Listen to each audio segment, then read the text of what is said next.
Eyewitness News is bringing you in-depth coverage now on the 38 Studios lawsuit. Joining me in studio live right now is WPRI.com reporter Ted Nesi. Ted, you've been covering this story, this 38 Studios story, since the beginning. In fact, I think we were both here the night when news broke that there was any financial worries at all. We both scrambled a bit. Yes, that was a long night, no doubt about it. But you were at the trial today, or any word on when the trial is going to be starting? I know you were in court today. Yeah, we were in court today, Steve. Seems like we've been in court a lot on this case, and I'm sure for the viewers at home, there's a question of when is there actually going to be a trial. This was filed way back in November of 2012. I asked some of the lawyers today when they expect the trial to begin. They just sort of shrugged.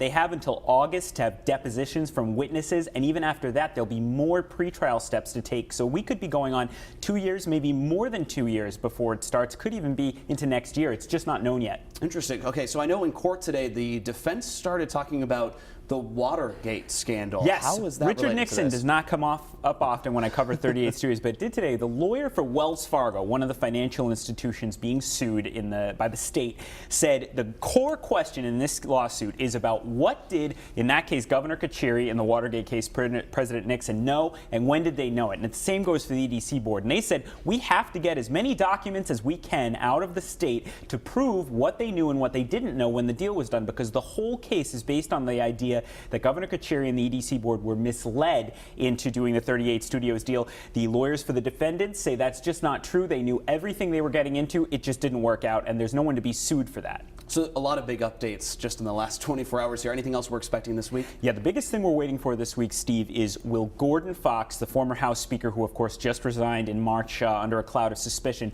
will he have to resign? Will he have to testify? Getting all my stories confused here. Gordon Fox's lawyers have pushed back. They've said he shouldn't have to testify in this 38 Studios lawsuit because he may be in legal trouble in a whole different investigation. This week, the lawyers are going back and forth in front of the judge saying whether he should have to testify, and we should find out soon whether Gordon Fox will in fact be subpoenaed in this case. All right, looking forward to that update. Thank you very much, Ted, for joining us. And you can make sure you count on Eyewitness News to stay on top of the 38 Studios lawsuit every step of the way. You can find extended coverage on today's hearing right now on WPRI.com. That includes a timeline of how the entire saga has unfolded so far.